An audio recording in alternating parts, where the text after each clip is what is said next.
Good afternoon, my dear brothers and sisters. Sometimes our tragedies become our greatest blessings.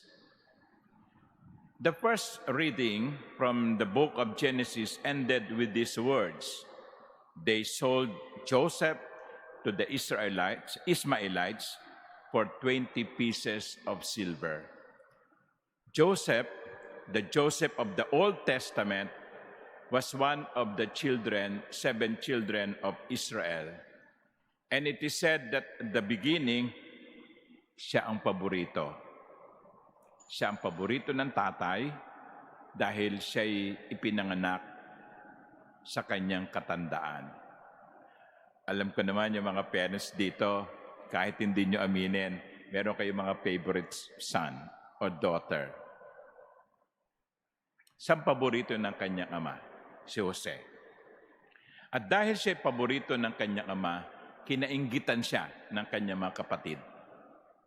Kaya mga magulang, ingat sa pagpapakita ng favoritism. No? Hanggat maaari, huwag niyo ipapahalata. No? So, kinainggitan si Jose. At ang una nilang balak, nung dalhin nila si Jose sa ilang, ay patayin siya. They wanted at first to kill him, but one of the brothers said, "No, let us not kill him. We will have blood in our hands. Ibenta na lang natin." So there was a group of travelers going to Egypt, and they decided to sell Joseph to these travelers.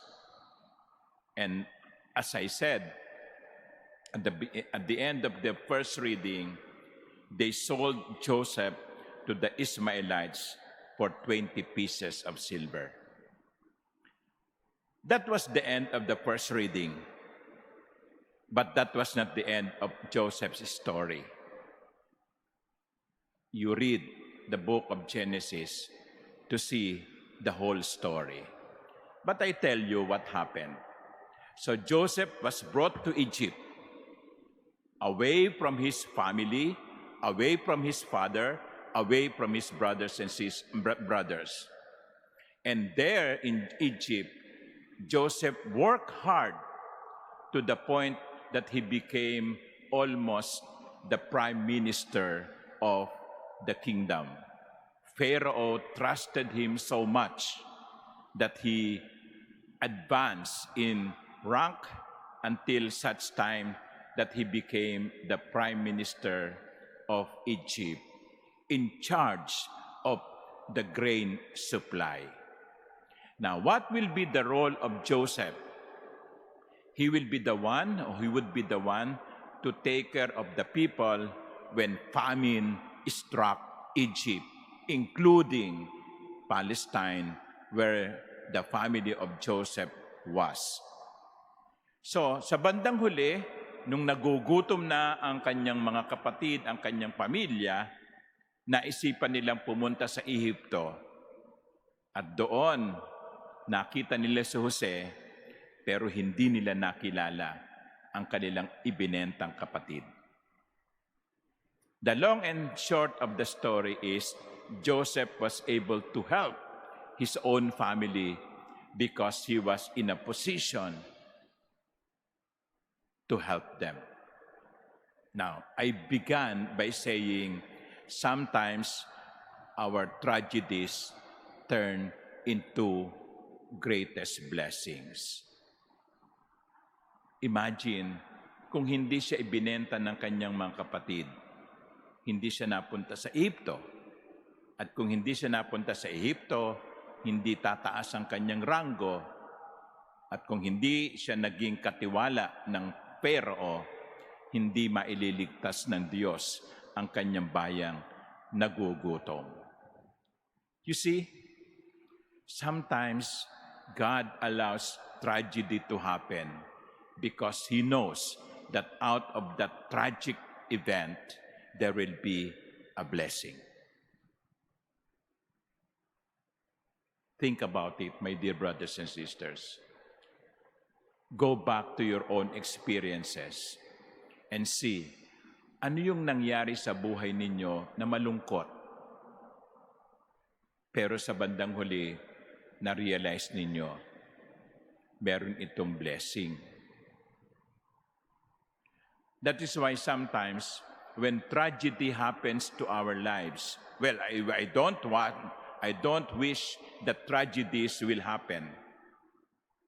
But sometimes when we look back, those tragedies turn into greatest of blessings. Kaya kapag nangyari yon, siguro ang magandang tanong ay hindi anong nangyari, kundi ang tanong ay saan ako inihahanda ng Diyos? Saan ako inihahanda ng Diyos? Hindi nangyari ang gusto natin. Huwag tayong mangtampo sa Diyos, kundi itanong natin, Lord, saan mo ako inihahanda? Ano ang inihahanda mo para sa akin?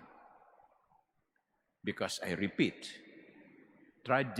tragedies will not be allowed by God to happen unless there will be a blessing that comes after it.